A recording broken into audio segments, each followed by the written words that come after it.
Welcome to Married AF. We are your hosts, Brooke and Randall Fowler. On this show, we discuss the topics that really matter. Like big veiny cocks and our favorite TV shows. So pull up a chair at our kitchen table and hang out. While I bulldog my nuts.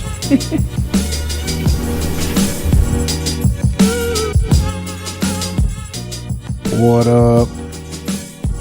Hello. Back for this very special bonus episode. We are recording on Thursday night. We got a pretty big guest coming up. Marcus Bagwell, the buff. Buff Daddy. So we're going to go ahead and ring him up and see what's going on with him. Hello. Hey, what's up, big man? What's going on, pal? Hey, can you hear us? Yes, can you hear me? Absolutely, baby. Good, brother. Hey, Mark. Hey, darling. Hey, How you doing? I'm wonderful. I hear you. well, we miss really you guys. appreciate you coming on, Mark, man. It really means a lot. I mean, No problem. I've had I'll say to you the long story, but long story short, for some reason, everything that I've been kind of waiting for to come at me that are pretty important all came at me today that I just shot 4 promos for a guy I'm working for that I've never had a guy ask me to go to this depth. He wanted me to do 3 different weeks, like nitro kind of stuff. You know, like do this and Steiner, for example, he charges $100. He ain't gonna do nothing for free. yeah. I do it for free, me being me. You know, I'll shoot you a quick little Facebook thing and let's help it out more people. Let's do it, you know? Yeah. And Scotty's he don't even do it. He charges $100. But this guy did say, brother, I've never been asked this in the independent world, ever. Yeah. I said that this is deep, dude. And they had me doing like week 1, week 2, week 3, and the guy was going to edit it for an independent wrestling show. I said, dude, let me say the date, the name, with my little hat on, and do my little dance, and I promise you we'll get just as far as all this. Well, but he was set on it, so we did it. You've got a couple things. One, there's a congratulations due to you. I saw where you got inducted into the Hall of Fame recently, didn't you? Dude, I did, and believe it or not, it meant a lot to me. It really did. No, it's huge, man. And Awesome. Now, keep in mind now, this is not the WWE Hall of Fame. Yeah, it's the AWF, right? Yeah, but still, that's awesome. I would be proud to wear the ring everywhere I went. That's how nice of a ring it is. Nice. You know, I mean, as for the ring size, for the independent world, this was off the charts. No, that's what I thought when I read it. Buff engraved in the ring, just really very professional. And it made it to my mom's little shrine she's got over there. But yes. But it really is, for independence, it's off the charts. So it really made me feel good. Paul Orndorff was last year, put it that way. That's huge, man. Yeah. So. Well, how's your hip doing? I'll make it quick and short. I've had 6 surgeries in 3 years, and we may want to talk about this. Are we doing it now? Or is this... Yeah, we're doing it now. We're recording, brother. Okay, cool. This is, I've had 6 surgeries in 3 years. Oh, my God. I've had 3 hip replacements on the same hip. I've had 2 shoulder replacements on my right shoulder, and I just got my left shoulder scoped May the 1st. So it was once my right shoulder just ate up our insurance and we paid all out and we met our deductible. I said, look, let's just fix it all. Right. Let's just get everything fixed. I come out, the $6 million man, hopefully again, everything feels better. And we put it together one more time. Yeah, you're the bionic man now. I think, yeah, they're exactly the Bionic Man. I think I've got, one more little run in me that I can stay in shape for another 10 years if I'm healthy. And if this left shoulder heals, and it seems like it will, I think I'm going to feel really good, So, now I'm still getting in the ring, bro. I'm still getting in the ring. I was just about to ask that. I thought I heard. I still follow you. And 2 weeks post-stop last night, I was in the wrestling ring in a full match in front of 1,000 people. Nice. And, as fans, they knew that I was a step off, But you've earned that. It still was respect, and you could feel it, and you still got it, and all that. Yes. Just doesn't mean that ring, thanking everybody, and so that's that made me feel that made me feel real good. But I mean that's only 2 weeks post op, bro, because I didn't want to burn the guy. Hey, I've got to let Brooke has bugged me every year, and even from before me and you met. But when I would have her watch the Royal Rumble every year, so I'm going to let her ask you this question because she's asked it to me 1,000 times. I go. Yeah, so every year you see them bringing back like these wrestlers from back in the day, and even some NWO from back in the day, and I'm always like, why is Would Buff? they possibly not bring Buff Bagwell back? Because you're in better shape than all of them. All of them, and they can't barely walk, half of them, and I'm like, what? Why? We're talking heart attacks, pacemakers, right. all that. Walkers. Just all I can tell you is the best answer I can give you on that is I walked up there, but I was first. We were first in the door, bro. So I was excited because I was young and dumb at 30. I consider that young. And, being excited that I was going to go see my buddies from WCW. Stunning Steve Austin and some other guys that were at WCW, Yeah, now they were WWF. And, brother, I walked into a glacier of ice. So I'm tiptoeing on, just eggshells, and only made it 2 weeks. So I really think if me and Booker could talk right now, they had a different plan for WCW. He made it because he's phenomenal, he's great, and it was what they were looking for, and he's the first one that got heat. He hurt Steve Austin's elbow he was the first WCW guy that was used because he was the champ. And he missed the table with Stunning Steve Austin, and I hurt his elbow. So me being me and being a competitor, I was like, I love Booker, but at the same time I was like, all right, thank God the heat's off me. Yeah. All right, and that's just the business, I didn't, no harm to Booker, but at the same time, and then the next day he left early. So I'm like, oh my God, just come on, just keep doing the eggshells.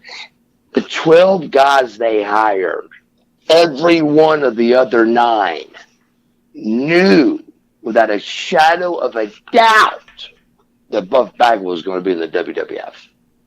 There wasn't no, of course I didn't discuss it. I wasn't cocky. You guys know me. I'm real laid back. I don't look at it like that. I come from the hip. But they were, there was no doubt that Buff Bagwell was going to take somebody's job. The problem was I was coming to meet my friends, and I'm taking somebody's job regardless. They know that. By the way I looked at my age and being in my prime. And then when they had us wrestle in Tacoma, Washington, when the next week was Atlanta, me and Booker were like, why are we doing this? What's going on? You put Booker T and Buff Bagwell at the Atlanta, Georgia Dome. Well, this is your home event. Yeah. Yeah. And not only that, it's the Invasion. It was the first match of the Invasion, they called it. Yeah. And why not do the Invasion in the Ted Turner's backyard? Yeah. So instead, we all if you ever watch it back, everybody gets booed. Stacy Keebler comes out to announce. She gets booed. Arn Anderson and Scott Hudson come out. They get booed. Booker T comes out. He gets booed. And for some reason, my music starts.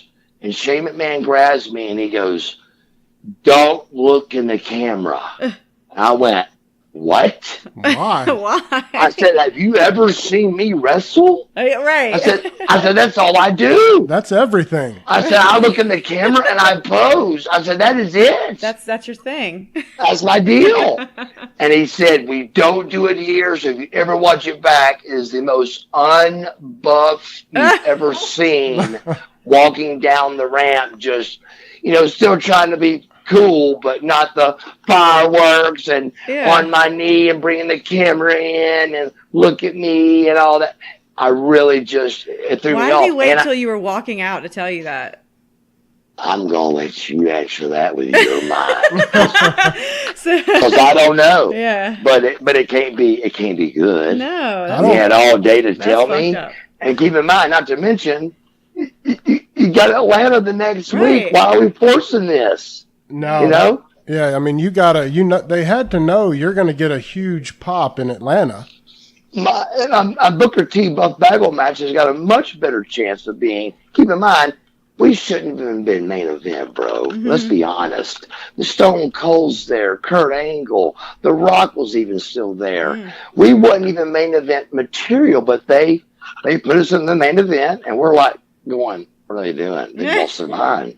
They're putting us in the main event, and they're putting us in a city we've been to one time in 11 years. Well, we just didn't go out that way. So why not just do it here and wait 1 week? But I think they wanted to show that we failed and caused the rumors and everything they caused with the mother stories, the trying to get me.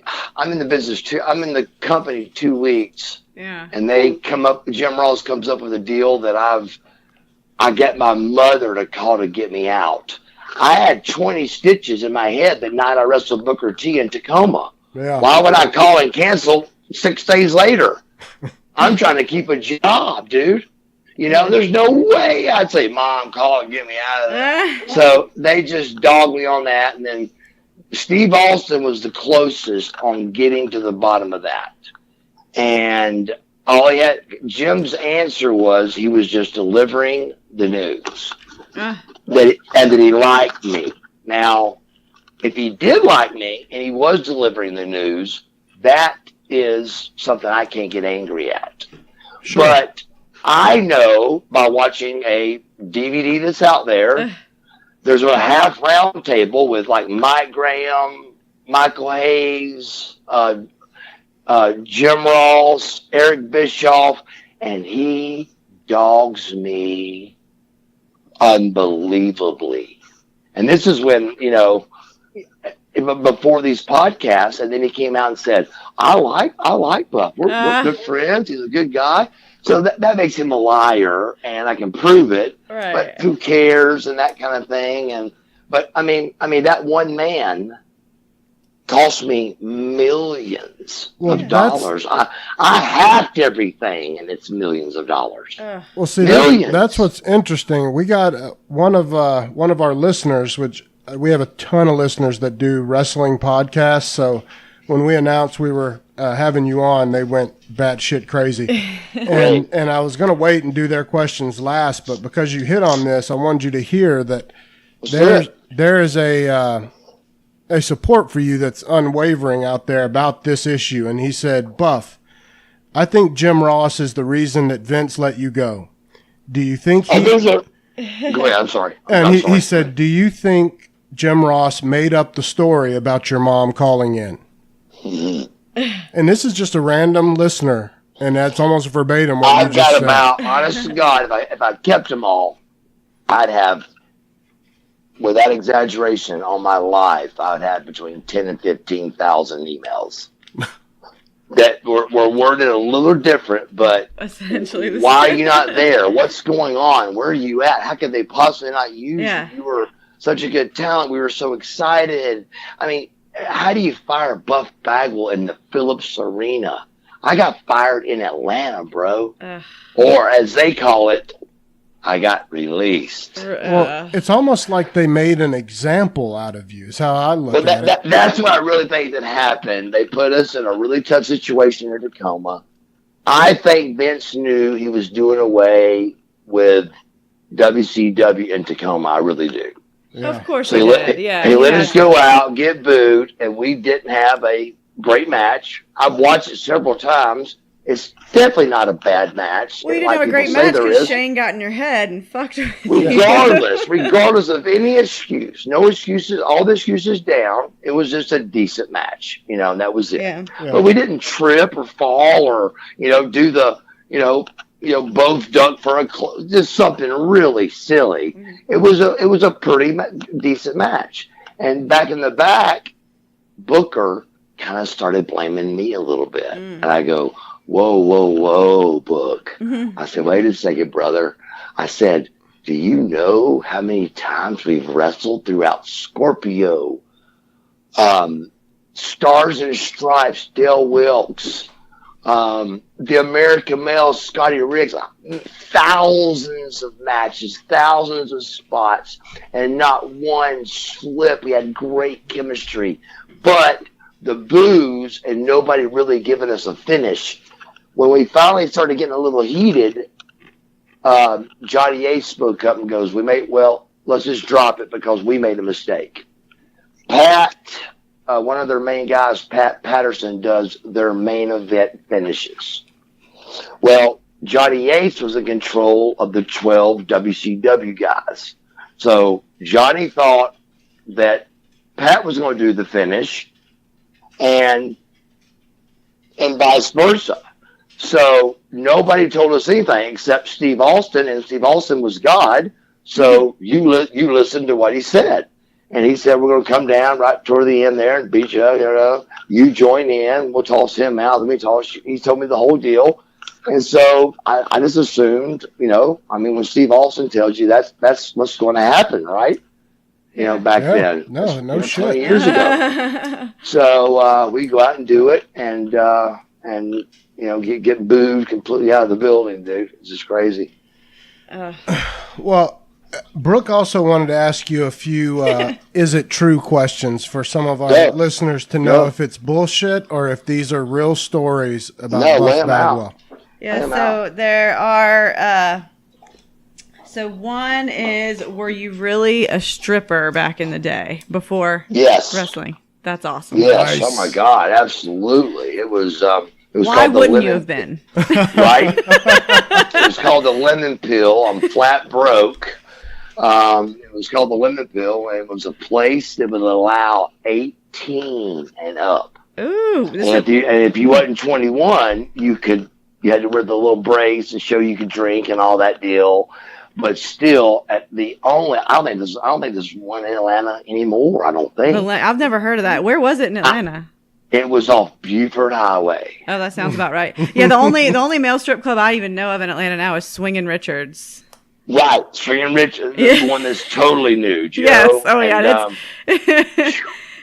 that's I can't go that route. Yeah, that one's hardcore. Not a shower. So what was the lemon pill? Was it more of like for bachelorette parties and shit, or was it a grimy? Exactly. They went out and did the YMCA Grease opening. So you just wore like little G-strings and gave. Back then, you even had to do full backs, which is called like a bikini. Yeah. But we, of course, we did the G-string over that. Yeah. So it looked kind of cool and different. You come up with different. Mine was construction and I had a Navy outfit and all that stuff. I mean, I made $300 a night. That's a lot of money, dude. How old were you? This is exactly during me trying to make it in wrestling. So that's what I was doing for an income. So this would have been very early, very late 89, early 90. So that was because I remember sitting in a lemon pill getting ready to go dance, and watching one of my Handsome Stranger matches on TV, Nice. and all the boys were like, "You're gonna make it. Hey, you're gonna make it." Damn, you I just said, took "Dude, my it's so far question away." out of my mouth. I was gonna say, so it was the Handsome Stranger based on your being a dancer? Absolutely not. It had nothing in correlation Okay. whatsoever, but they did try to buy it. Yeah. And of all things, one of the biggest, baddest men in the world, named Bill Eadie, Axe, Crash, and Smash. Bill Eadie was one of those guys, and to this day, he's a 300-pound man, and he's the one that thought of the Handsome Stranger. Well, And then of course, I took it with the fancy mask and fancy jacket and all that. Put my stripper part into it, and it worked. Well, WCW hired me for that. yeah, And I remember. and Bill wouldn't sell it. Billy didn't want to sell it, so they so brought me silly. in as Marcus Alexander Bagwell. Yeah. I went, "That's not going to work, Dusty. That's horrible. That's hard. That's not cool." Well, we know that. And we hung in because I had to, and it worked. So that one's true, babe. Yeah. All right. Yeah. So, and then I think I've talked to you about this before, but you were also going to like masseuse school too, weren't you?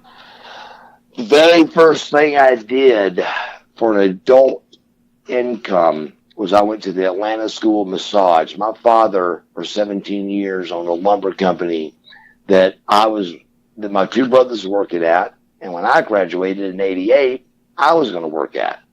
I'm talking about $1 million a month lumber company. I lived like a king, and I thank God several times a week. Just when I think back on it, on how lucky I was, even when I'm down sometimes now or surgery or whatever, I added it up. I had 31 years of just something some people don't get 5 minutes of. Oh, sure, man. Yeah. And I'm very. I wrote my dad a card that he came and talked about it about 3 years ago. Just remembering. The other two brothers don't remember like I remember, and just don't respect like I respect. But it's just huge to do that, And your question to get me off that was, so no problem.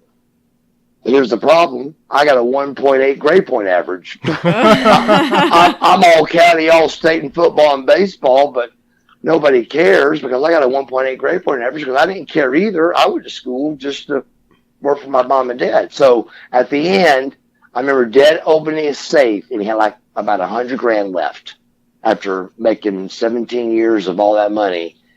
And he said, we got he said, I can get you guys into something. He goes, so pick it. So my oldest brother picked a gym. And so my dad gave him the money to build a gym. It was called Muscle Connection. And I don't think Shannon ever trained there, but it was just back in the old days of the chain, chain driven, nothing cable, but top of the line. It was really, but the good old open the doors, the warehouse doors, but carpeted. It was done right. And then he gave my middle brother a drywall company. Well, what do I want to do? I'm 18, bro. I have no idea. You kidding? I've been playing ball just to have fun, And so did you know I researched some, and I said, maybe massage, and I can go to sports medicine from there, and still keep. I was still sports oriented. My brain was all sports because that's all I did.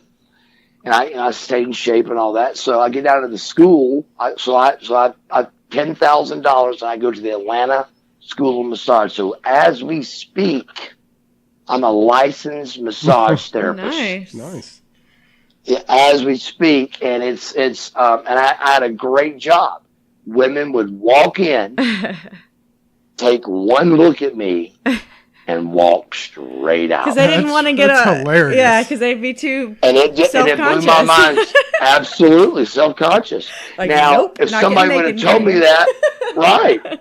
If somebody would have told me that, I keep in mind I'm there seeing these guys walk in with flip flops and peace signs and 120 pounds.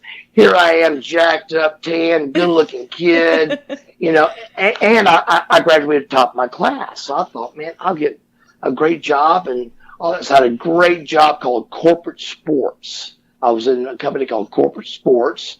And I worked for the Buckhead Athletic Club, the Gallery Athletic Club, and the Concourse, which is the big money places, and still had women walk in. And so finally, I'm not going to go down in flames after 8 months of school from 4 to 5. It was brutal, and I would stop them and start asking, hey, please tell me so I can fix it. What is it? And they said, and I heard everything from, I may have some fat on my back, to my husband will kill me. I heard it all. Yep. And it made sense to me. But you weren't like trying to make these women, like your goal was never to use your looks. I went to the doctor coat thing. Trying to cover up, but I was 230, just jacked, but I even went to the doctor coat thing. Me with communication, make everybody feel comfortable. I just thought it was a no-brainer. Yeah. And brother, they would look at me and just If they'd have given me just 5 minutes, I probably could have talked them into it, but it just petrified them. I bet that was the funniest shit in the world. I mean, I can see it. They walked straight out, dude. They walked straight out.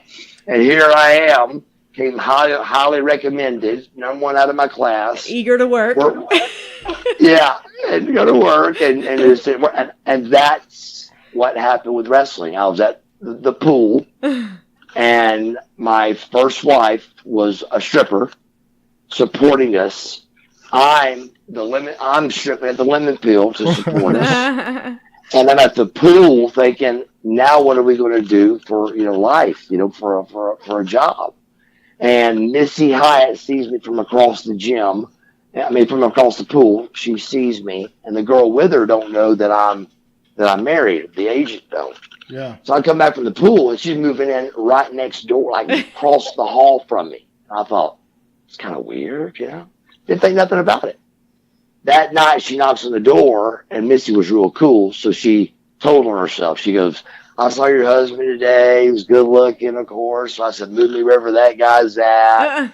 Da-da-da-da-da. We laughed and cut up, and she said, I'm Missy Hyatt. And we were like, okay. Well, she's a legend, isn't she? Isn't she pretty big? A legend, dude. She was the legend, probably the, like Miss Elizabeth, like one of the main ladies of wrestling for sure. She was our only female that worked in our whole company, bro, for years. So females wasn't in when I did it. And so she goes, you should be a wrestler. And I said, those guys don't make no money. And she goes, our lowest paid guy makes $100,000 a year. You're like, sign me up. I said, so tell me that again. How's that work? How's that work one more time? So I actually went to school. The first day I went, I came home, and here's my first wife that knows that I can do. She thinks and I think I can do anything, and I'm a trainer, and I'm an athlete, and all that. And I come after the very first time, and I tell her, I said, I quit. I can't do this. This is not possible.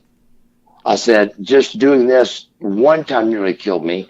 Doing it 4 or 5 times a week, there's no way. There's no way. I don't know how they do it. But I went back a second day, I went back a third, and I stuck with it, and, went from 10 people at Sparkles to 120 at the Tokyo Dome to back to 1,000 people at a gym. Y'all did wrestling matches at Sparkles? When I first started, there was 2 Sparkles. There was a couple. They were more popular back then. Yeah. There was like 3 or 4 in this area, and we would do a Sparkles thing, and literally like 20 people would come out. Oh my God! God. Yeah. You try to do a match in the ring, and you're horrible in front of 20 people. It's really bad. Well, and it's very intimate, so I'm sure you could hear every heckler. Everything. So you couldn't say anything. But keep in mind, we didn't know that we could go to the back and talk a little bit, because that was like, showed you what a good worker. So we go out there and try to call it. We look like idiot. I show up to Global, walk in the dressing room, and the Hills and Babies are in the same dressing room, and I go, "Oh my God, this. I think I can do this," and that's what made me decide that I knew I could do that, because if I could talk a little bit about a few things we're going to do and have lived the other, I was in. But to go out just completely blindfolded and you're green, it's a horrible, horrible match, and I've got them all on tape. They're horrible. Your mom's got them in the shrine. Absolutely. I wanted to ask you, Mark, because I never asked you this before, and it's all, I don't know why, but who and how did someone come up with everything about Buff Bagwell? Like everything about him. Is it just a mixture of the name? It's a mixture, but the name. We were on the way home from a Seattle flight, and all the guys all the big names are up in first class, coming home from a 5-hour flight. We're drinking, partying, and I've already reached a level that I need to come up with some kind of cool name. I need something else. Yeah. And Nick Patrick thought of Buff. And as soon as we said it, everybody just stopped and went, "That's it." I mean, that's it, dude. Buff Bagwell is straight home and airbrush everything. Buff. So. And so, do you have to present that to Bischoff, or to make him buy in? Or yeah. They really wanted to keep my name. That was a big deal to TBS. And so the best I could get them to do, like when you see The Rock wrestle, it says The Rock. Mm-hmm. When you see Stone Cold wrestle, it says Stone Cold. When you saw me wrestle, you saw Marcus Buff Bagwell. They still, TBS rights, they wanted to, they liked my name, and they wanted it all in there. And I tried to convince them that wasn't the cool thing. And every once in a while they would do it, but it was rare. Very rare. Was there did you put some Ric Flair in Buff? Like, I'm wondering what all did you mail? Absolutely. Where I went next, once the Buff thing happened, is, I'll tell you a quick, really good story. I was in Baltimore, Maryland, and me and Sting were just joking around like we always do backstage. And I went out and did a match, and just was me. Just was Mark Bagwell, just me. I don't think I was Buff yet. I may have been my name had been Buff, but it wasn't over yet. And I do the over the rope, over the rail, and drinking a beer with the guy. And Baltimore's a tough crowd. They're laughing, everybody's with it, and I get back in the ring and do. So I got a lot of things from Ric Flair. But when I got back to the back, Sting goes, "Whatever you just did, keep doing it." And I go, "What'd I do?" He goes, "You did some kind of dance thing. You did some kind of thing." I had to get a tape and see the dance thing that he was talking about, that I would do after I did a move, and I would do my little dance. And I think they call it the Buff Strut, I think. But that's just when I do the over-exaggerated arms and leg thing, and then go right into a pose. Yep. And it worked, dude. It just worked. He goes, "Keep doing it." Well, and then they try to get me to stop, like Shane said, don't, because they don't do it up there. Yeah. We don't do it down here either, but it's not a rule. So I thought, I'm going out to the camera where there's 20 million and not 40,000. Well, see, so I went to the camera every chance I got. Yeah, that's why when I was in college and the Monday Night Wars were going on, and that was, all you guys in your prime, right? Like that was to me the best era in wrestling was the Monday Night Wars. Absolutely. And I remember we would always watch WCW though, because you guys reminded us more of what we thought we would do if we were wrestlers. Right. It was that, because, I was a fan way before I ever met you. And I remember literally sitting in college with my football buddies, all my friends. Well, wrestling became cool again. Mm-hmm. Oh, yeah. It was accepted. It wasn't that, you do that fake. Nobody said, "Is it fake?" They didn't care. Nobody cared because it was entertainment. Oh God, yeah, nobody gave a shit, and it just nobody cared.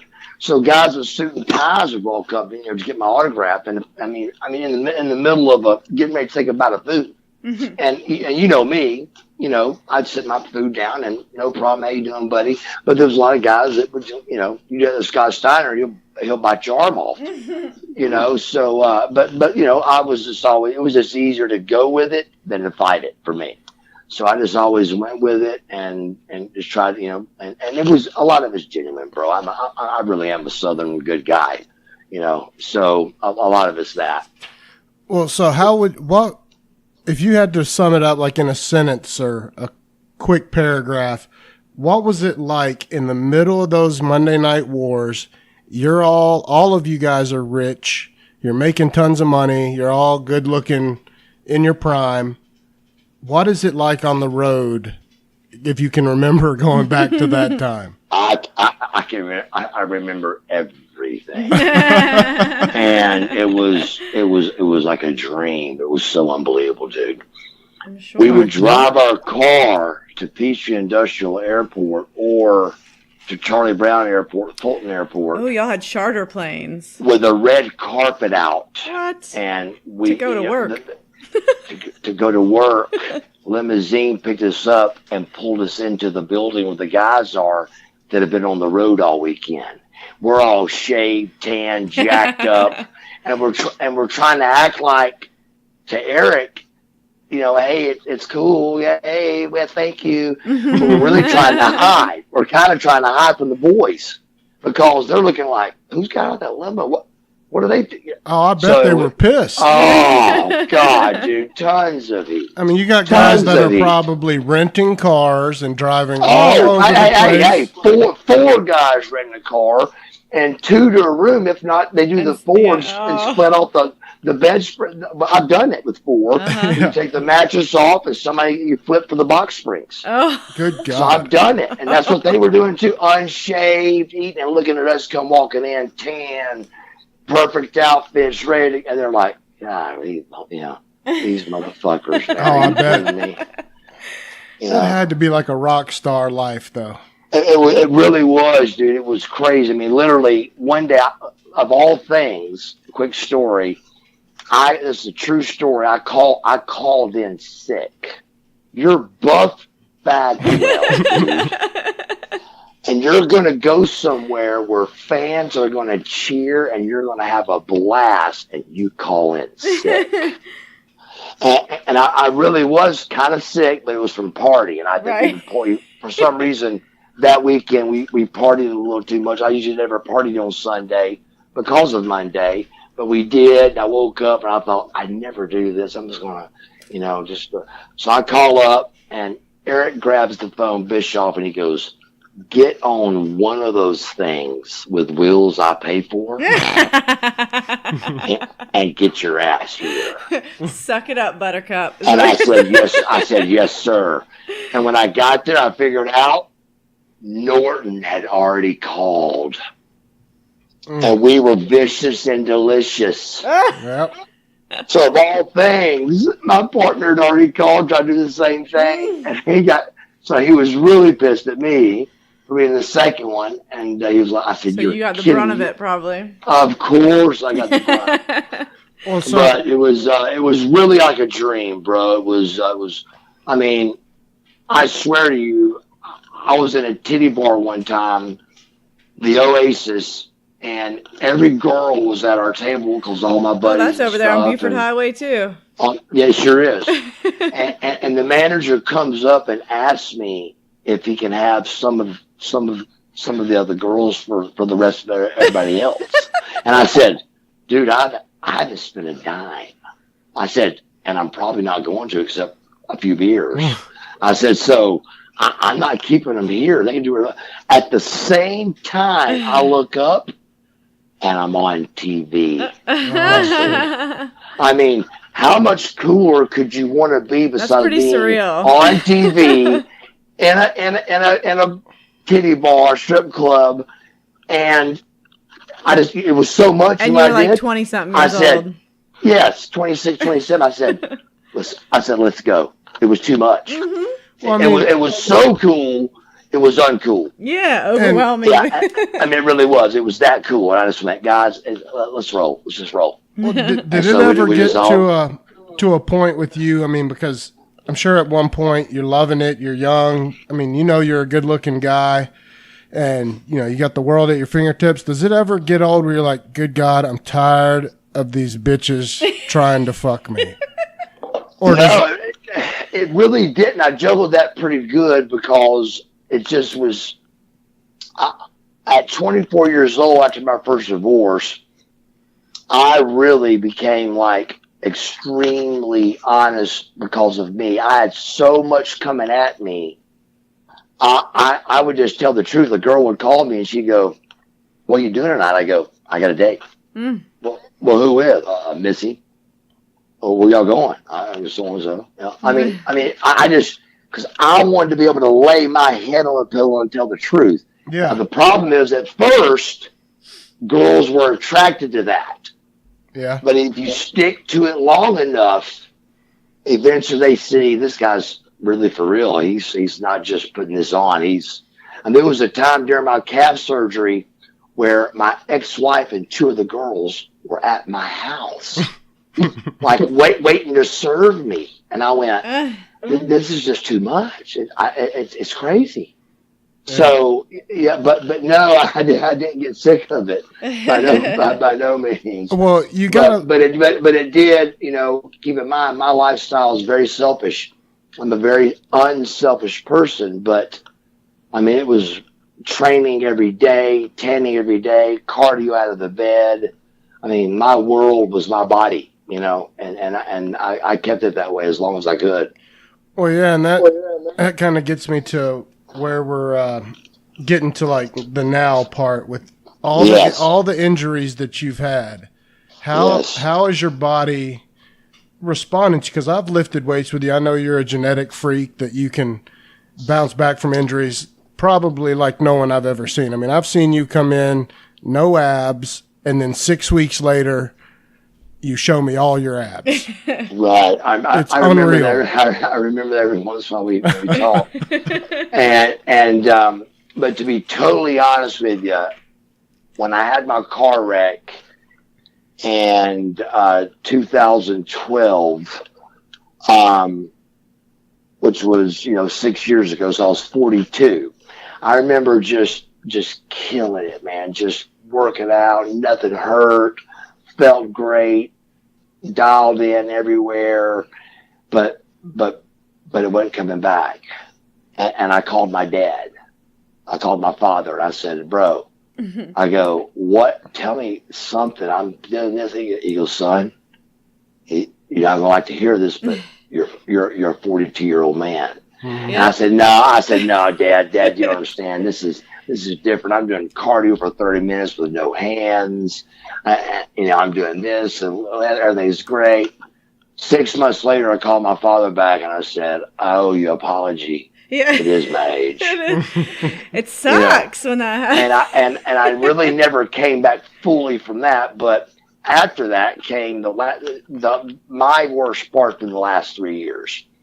The last 3 years of those 6 surgeries, I was able to hold all of it off until then. I mean, I broke my neck in '98 in the ring, but yeah, and then you broke it again in that wreck, didn't you? And I broke it again in that wreck, which was the exact same day, 14 years apart. No shit. Oh, I can prove it. That is I weird. can prove it by video and by doctor's stuff at Kennestone. Well, I don't even tell people that story because nobody's going to believe it. Mm-hmm. But 14 years to the day. That's super weird. Yes, I break my neck twice. I remember reading about that wreck and people reporting that you were dead. Absolutely. Like I remember reading that. Yeah, that's where everything kind of went awry. They didn't know my phone quit ringing. They didn't know I was back. I'm training with Matt Duvall, the pro bodybuilder. He's trying to get me back. He gets me back up to 260. We do everything we need to do, but it was just a really hard ride to get that back. I looked I looked like an old bodybuilder meth head. No, come on. That's what I looked like. I don't believe it. I don't believe it either. Dude, I swear to God. I mean, my wife, that came out of my wife's mouth. Damn. As a tear came down her face because we're friends, and I always want her to tell me the truth, you know. And she goes, "It's like you look like an old bodybuilder meth head." That's funny. And I'm like, "Oh my God, how do you fix that, right?" So for the first time, instead of climbing the hill like I always do, I pulled a chair up to it and sat at the hill and looked at it. Yeah. And I've never done that. Yeah. But dove back in, got back into shape one more time, but then shoulder, hip, and staff, and I just had a really bad 3-year run, dude. I've been sick for 3 years. Yeah, and when you had that wreck, if I'm not mistaken, like you broke your face, right? Like they had to rebuild your face. They had to have a picture. The nurse, the doctor that did my face, came to my mom and she said, "By the looks of everybody, he's obviously a pretty good looking guy, but I don't know that. Can you bring me a picture?" So my mom told me about it, and I said, pick out a good one. I mean, right? So I've literally got 5 that go. Let me approve it first before you give it to me. Right?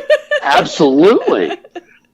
But they go up through your gums where your front teeth are, which, by the way, I can't explain the pain. It's a level I've never been at.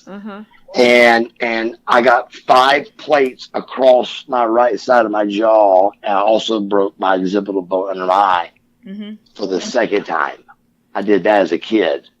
And that occipital bone is the bone right under your eye. If it breaks down, all you got to do is lift it up and refix it. If it breaks up, it blinds you. Ooh. So it's a pretty dangerous break. It's your occipital bone. And so, but you know, I really never fully got back to Buff Bagwell after that ever. Not the stage I was at when somebody sends me an old video or something. I go, "Oh my God, look at me." You got pretty close. I remember because we trained after that, and you had gotten. You got to where you were back without your shirt, and you looked great, and you had abs, and you did a blockbuster again. Yes. Which you hadn't done. I remember because I remember I saw it, and I was like, "Dude, you fucking did a block. You haven't done a blockbuster." When was that? That was right about 4 years ago. Was that when we went to Rome? And during that time. Oh, okay. During that time, though, yes. And I was shitting my pants because how long had it been since you had done a blockbuster? Forever, and that's like something I can't even think about doing right now. Of course. Especially 2 weeks post-op. But Scotty still goes out there as beat up as I am and does it. I heard he did a Frankensteiner on TNA the other night. Damn. He's so beat up like me, you know, and but he's still hanging on. He looks good. He's tatted up and looks good, and he's hanging in. So these guys, wants to show up and wrestle because nobody else does. Well, you guys have a big show coming up Memorial Day, don't you, at Cobb Energy? Yes. But I don't think it's on Memorial Day. I think it's the weekend. Yeah, the weekend. Memorial. Yeah. Which I think it would have been better to do it probably. Well, no, because everybody goes to the lake and stuff.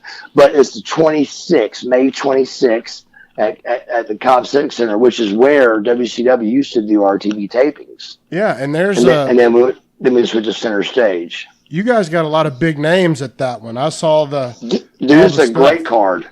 It's a really good card. I mean, it's I don't have the card in front of me, but I mean, it really is like better than a WWE show right now. And they've got. So, how active do you expect yourself to be at that? Like, what percentage are you? At there, about 50 or 60, and I've told him to please put me in a tag because put me in a like last night I pulled off a singles match that I had people walking up, shaking my hand. But also I had people I know giving me that eye of he's getting older and he's lost that step. So instead of showing them that, they don't know I was 2 weeks ago getting surgery. So let's just put me in a tag and let me do a little something. And so I told the guy that and the promoter. And so hopefully he'll put me in a tag match and I'll be able to do it because it's a little hard to carry with my health a singles match right now. But my shoulder, the way this is healing and it being orthoscopically, it's gonna be a lot. It should be a lot better than than the one I got cut on. So I'm hoping I'll be about 50-60%. Well, Brooke had a great question she asked me earlier, and it totally makes sense, but I wanted to run it by you. Have you ever given any thought to whenever you hang up, quit lacing up the boots, and being active in the ring to becoming like a mouthpiece? Man, because, I mean, you cut such good promos. I mean, you fucking natural. Like a Paul Heyman kind of. Keep in mind, when you're in this business, when I broke my neck, for example, me and Eric Bischoff, all we had was a handshake deal. And I break my neck and my contract's up. And Eric calls me and he says, "You're probably not worried about your contract." I said, "Yes, I am." Of course. I said, he goes, "Well," and that's back when you did couriers. And he goes, "Well, I'll just courier your contract to you right now." They couriered it to me. I turned a 2-inch contract to the last page, made sure the 3-year money was right, signed it, gave it to my mom, and I said, "Get it back in the mail." Because like he said, and it's true, we can do so many things with you. But for whatever reason, the best way I explain it, and you guys will understand this, I think, the WWE guys didn't get a chance to meet this Mark Bagwell. They met internet buff. Oh, 100%. And I didn't have enough time to be around them to see that I wasn't some smart aleck pretty boy that everybody's typing about, and I'm hard to get along with in the back, and all those things that my mom went on the road with me believing these things, and I was having to cover her mouth not to get me in trouble because I wasn't doing nothing wrong. She saw her baby wasn't doing anything wrong. So she's like, "Well, he didn't check in." And I go, "Mother, shut up." So when she saw that I really wasn't doing anything wrong except just getting heat or getting over, that's when she got mad. But it just they call it heat in wrestling, and they call it jealousy where I come from. Yeah. And that's just what it is. I fought through it. And I got through it to where I won everybody over because they met Mark. Yeah. At WCW. Nobody met Mark in 2 weeks at WWF at the time. They just didn't. So I got judged by what they wrote about me and walked on eggshells and still got released, as they call it. Well, if the WWE, just hypothetically, because a lot of listeners were asking. Let me go ahead and answer your question. Yes. If they approached you to, be in the Royal Rumble and just keep it totally secret, and Buff pops out at number 26 in the Rumble, would you be able to do it one last time? Oh, absolutely, without a shadow of a doubt. And the only thing that was even kind of holding me back was my left. When you can't pull off limping, yeah, you can pull off your shoulder hurting a little bit. You can't pull off limping, bro. Yeah. I limped for 18 months with my doctor telling me my hip was okay. And I thought it was around a year, but I was going through my shoulder thing too. So it was 18 months that I kept telling myself, it's going to get better. It's going to get better. Yeah. And it didn't.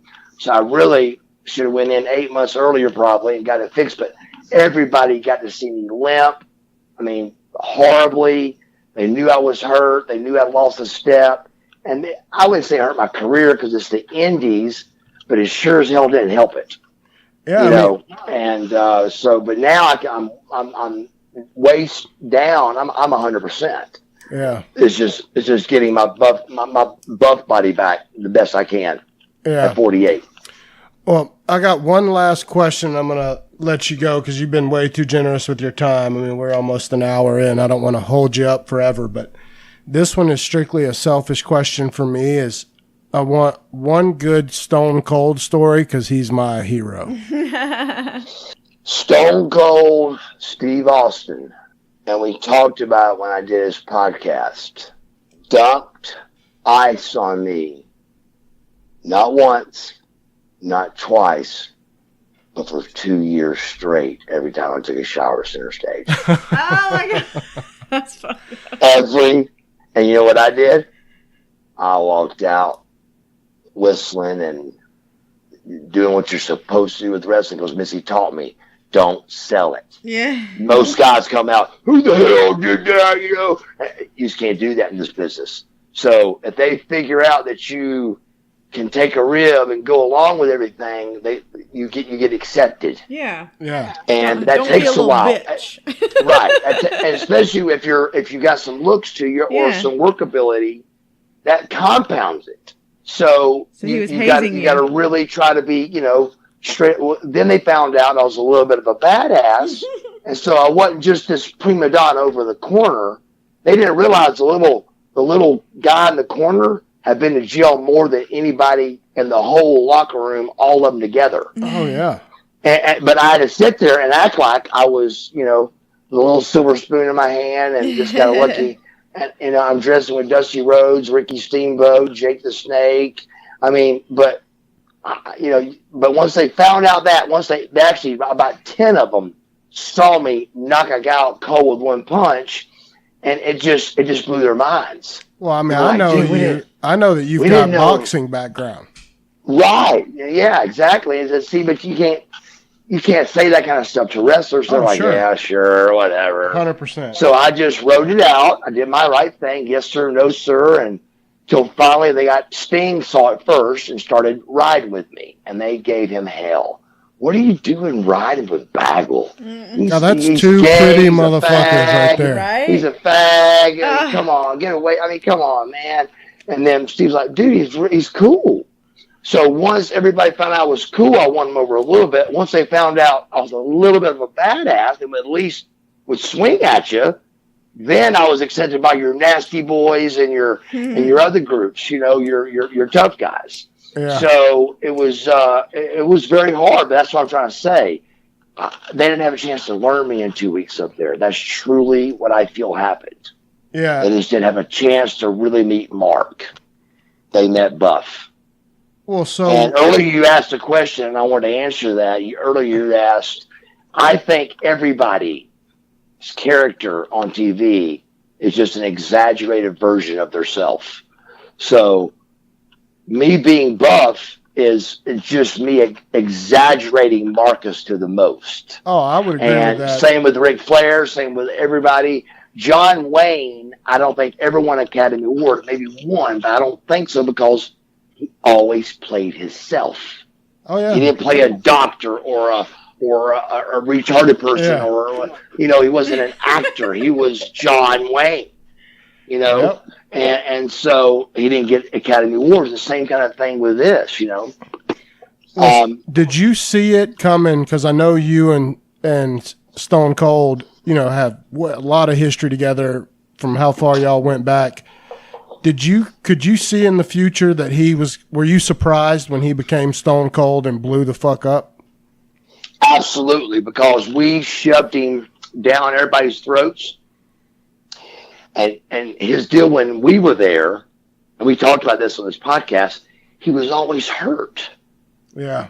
And he and him and Bischoff have heat, and I don't even want to say because I don't know. Sure. But I think him and Bischoff have a good amount of heat because of it, because Bischoff's paying a guy, $300,000, and he's tore something in his hamstring. He tore his bicep.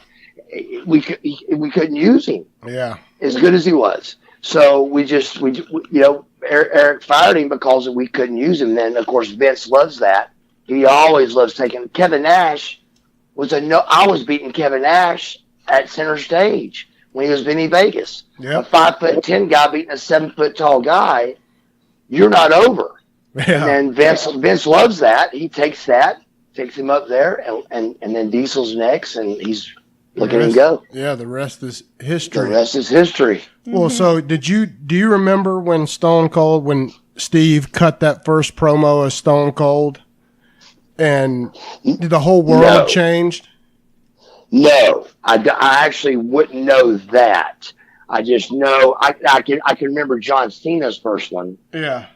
I looked at Judy and I said, "That boy's going to make it." Oh, hell yeah. And he had a black hat on, a when he was all chain with gangster. a lock. Yep. Yeah. It was all Yeah, gangster. yeah, Yep. remember he had that chain with a lock and a black hat on, was doing some kind of rap thing Yeah. with his body and his interview. I looked at Judy and I said, "That guy's got it, bro. That guy's got it. He's got the it factor." But I knew Steve, so I never, he was just great. So It wasn't a huge surprise that Vince made a superstar. I mean, he was great, but he wouldn't stay healthy for us, and we didn't know what to do. Yeah. So that's supposedly the story I've been told. Not sure that's true, but that's what I've been told. Yeah. And that's why there's heat between him and Eric a little bit, because he was always hurt, Yeah. Well, fuck, man. I'm gonna let you go just because I don't want to hold you up forever, bro. No, dude, I love it. I appreciate you guys asking the questions, and I love talking about it. So, man, thank you. I wish you nothing but the best. You know we both do, man, and we love you, and we're always pulling for you. Yeah, I've always been in my corner, and I've always told you I love y'all, and I love you so much. I appreciate it, and even when we get back healthy again, I don't want to bother nobody, because there's a lot of exercises I got to do that you wouldn't even do, because you're maybe it's just things I've had to invent. Yeah. The way I'm broke. When I get back from this left shoulder injury, though, I was getting back to where I could do chest again normal. Yeah. And so I'm going to make it back one more time. The only good news, I told you this earlier, but I don't think we got it all the way out, is there's a bio. I've got a bio of all this. We have videoed all this since December and getting the surgery, all the way through this, of seeing me the worst, shirt off, telling the people, look at me. I'm not doing this for sympathy. This is to let you know this can happen to you. Well, dude, you got to make that shit an E60, bro. Yeah. That's what I'm saying. So we're thinking that kind of stuff. Matter of fact, they're coming back up next weekend. And for the Cobb County Civic Center thing. So my film crew will be there, and we've gone to DDP yoga. We've rode my Harley. We've done a lot already, but we still got some more to do to make it a little better. But it's about my comeback. And nice. I told the guy, I said, here's the deal, bro. I said, it's going to end one or two ways. I said, I'm either going to die or I'm going to be back in shape. I said, now we hope that it's back in shape, but it's going to end one or the other. I believe you 100%. He got hey, they did too. They got in the car that night from New Orleans and drove straight here. We were filming the next morning. Yeah. I said, and neither one is a journey and a story. I said, so you can't lose. Well, no, and there's nothing people want to see more than comeback stories. Absolutely. Like I said, if it fails and you didn't make it back, it's still going to be a hell of a story. No shit. Because if I didn't make it back, there's going to be a reason why, and there's going to be a story behind it.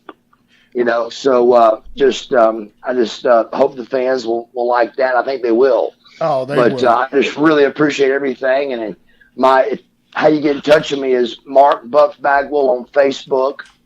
It's Marcus Buff Bagwell on Instagram.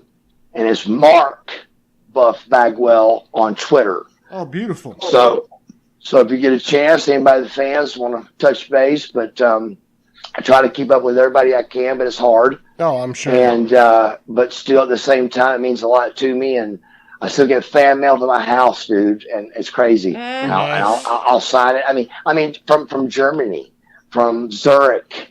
I'm like, are you kidding me? And they got these big giant stamps you got to put on it and take it to that. It's crazy, but they do it. Yeah. And it's just because this business has not repeated a NWO. It hasn't repeated a Buff Bagwell yet. No. And it's just a question of time before somebody tries the top hat, because right now, it's getting close, but before now it would have been, well, that's Buff. That's that guy, that Buff guy that wore that hat. Yeah. But if you pick the right time, it could be your gimmick. People are doing the Blockbuster now. Seth Rollins is doing it. Yep. Bobby Roode's doing it, and they're doing it as high spots, and they're calling it the Blockbuster. but they ain't dare going to call it the Buff Blockbuster. No way they're going to do that. Yeah, dude, that's funny. I mean, we've got, I don't know if you remember, but, Griffin's got one of your action figures that you signed for him when he was like 8, Yes. Still in the package, the one where you broke your neck in the wheelchair, the toy. Oh, that's a great one. And my youngest son, Gunner, tries to open that thing every time he goes my in Griffin's God. room. He goes straight to it. He's like, I want this. Like, And that's like the Get one. away from that. Yeah, that's like our one big, don't touch it. Yeah. Just let it sit there. And he's getting used to it now. He's like, I'm not gonna. He'll go pick it up. I'm not gonna open it, mommy. I just want to look at it. I just want to look at it. Don't do it. Don't do it. I actually did that for a fan. My manager found out about it. She wanted me to. She had it since 11 and wrote me a letter. I read the letter to her on Facebook, and I signed it for her on Facebook and mailed it to her. But long story short, she said, "Do you know how hard it was at 11 years old not to open up your action figure and play and move around with it and play with it and stuff?" She said, but I've kept it in the box this whole time. She was like 26. Yeah. And I said, dude, I said, thank you so much. I said, I really appreciate it, And so I signed it for her. But that's a big deal, dude. It's a big deal for somebody to ask you for your autograph. So I take time to always say yes to that. Oh man, Always. You're the best, man. And I think you got one more in you too, man. I think you got it. Mm-hmm. Give one more go. One more go at it. Like I said, I don't think much more than 3 or 4, but I got another run at it if they'll give it to me. Forget even, like I said, I'm talking about, you put me as a manager, I got 10 years left. Oh, easy. But with my mic skills and doing like you said, there's no reason they shouldn't have me in that company. Dude, everybody knows that, Randall. They know that. If they could find the next pretty boy, look over it. If they could find a next young pretty boy, pair him with you, let you be his manager and bring him along, that would be the most epic shit I've ever seen. And think about this. Do the top hat Passover. Exactly. That's what I'm saying. Do the top hat Passover. You've earned it. Here it is, brothers. Are you serious? Oh, my God. And then that's his gimmick, and it's not mine anymore. I've passed the gimmick along to him, and he's the top hat guy, And he's instantly over. I've thought about it. It would work. It's better than what I'm watching. I can tell you that. 100%. And he would be instantly over. Instantly, because there's a lot of fans out there, dude. All really that credibility. Yes, it's been a long time. Well, man, I would love it. I will. I hope it'll happen. We'll see. But I'll let you know how my shoulder's doing, and we'll try to get a workout in for sure. Yeah, let me know, brother. I'm always down to meet you up at the gym and pump some weights. And don't worry about how much we lift because we're both getting old. I can't lift heavy anymore. Yes. God, I've just been beat to death, but I still would love to train with you. So I got to where I was having normal workouts right before this surgery, but I wasn't just going to sit around and not work out. Yeah. So I knew the surgery was coming, so I actually kind of got my body back in shape, and then boom, I'm right back down for another 3 months, But I wasn't going to sit there and not be in shape for those other shows. Yeah. So, but I got to do it all over again, and I will. Well, man, I know you'll do it, brother, and I will be in touch with you. You know that, and thank you guys so much. Love you, Brooke. Love you, Randall. So I really appreciate it. Hey, man, tell everybody I said hello. Yeah, give our love to your family, brother. I will. All right, man. Bye. Bye. Wow, that was crazy. That was awesome. I know. That's just he's the best. Go on for hours with I know. Well, stories. Yeah, I was never worried about how much we'd have to talk about because he's the best. I have to apologize for those people that couldn't ask their questions to him, but yeah, I couldn't hold him up any except longer. for the one where he, in telling a story, answered the question like word for word how the guy was asking it. Yeah, I just couldn't get to the gigolos. Yeah, no. I didn't want to open up another case. We already taken an hour of his time. Oh, I know. We would have been another hour, and he would do it. But I know, but I didn't want to be dicks. Oh, I know. Well, we'll have. I would be willing to bet that, like, in a few months we could. Oh yeah, talk to him he gets again. back healthy and yeah, and working out again. mean, you can't help but root for that guy. No, he's awesome. He's the nicest guy in the world, and I mean, people think he's such a character that they go with all of what they've heard about him. But God, he's never been nothing but the sweetest guy to me. Yeah, there's nobody more genuine. So weird. We may just be getting our pants charmed off though. This dude is a charmer. But yeah, I mean that's. But even I mean, yeah, I don't know. No, I'm 100. I mean, we've known him for a while now. I'm 100% sold. But God, he's always just been the nicest guy in the world. And we adore him. I just want him to get one last shot. I mean, I've said it forever. I know. Well, that's why it's so aggravating to me. Like, why is he not ever brought back into the big stage? Like it's just. Doesn't make sense to me because it would work. Yeah. People would love the shit. I know. Go ape shit. People would lose their fucking minds. Because just look at everybody just these random people that we've never talked to on Twitter. We're just like, what? You're talking to who? How in the fuck did you Buff Bagwell? Yeah. I mean, he just did in recent, months, he's done Stone Cold's podcast and Chael Sonnen's podcast. And then, of course, the best of all, Chael Sonnen cracks Married as Fuck podcast. Yes. I mean, that's the biggest one of all. Steve who and Chael who? Yeah. I mean, what a guy to call in or let us call him on our little from our shit kitchen show. Yeah, he was just shooting promos all over the place for shit and talking to Stone Cold Steve Austin, and then who probably has like a professional studio in his house. Yeah, he doesn't though. That's the crazy thing about Stone Cold. I've seen. Doesn't he do it like in a guest room? He has a little shit like Sony Zoom recorder. And he'll like plug into an iPhone and just shoot the shit. And then he sends it off to an audio engineering to a person, that does it. Well, we do all this ourselves from our kitchen. Yeah. But my hope is that when this episode is done and you post it tomorrow, yes, or now for those people listening, I put it on Twitter and tag Stone Cold in it. Oh. That me and Stone Cold will become best friends like I expect to happen. What about The Rock? Let's tag The Rock in it. Or is that? I'd rather be friends with Stone Cold than that's The Rock. Reaching. That's Stone Cold and me would get along. Stone Cold and you would get along. I mean, Stone Cold's on keto too, isn't he? We should be best friends. I've said it forever. Me and Stone Cold. Stone Cold, let's be best friends. We're destined to be buddies. Be best friends with Randall. So I'm going to tag the shit out of him in it. Anyway, just for fun. Just for fun. I mean, why not? Hey. Did you write down? Did you write down all of Mark's social media stuff? Because no, I couldn't catch it all. We'll just have to go back and listen and then write it down. We will tag him when we post it on Facebook. You can tag him. Yes. And Twitter, I'm sure we can find his Twitter handle and tag him. But yeah, I mean, to the people that reached out to me today that said, how can I reach out to Mark to try to maybe get him on my podcast? Hit him up. Ask him. He's a super nice guy. I'm sure if he's got he gave time. all his social media handles. And, I mean, he pretty much does everything himself, I think. I mean, he's like his own manager now. Yeah.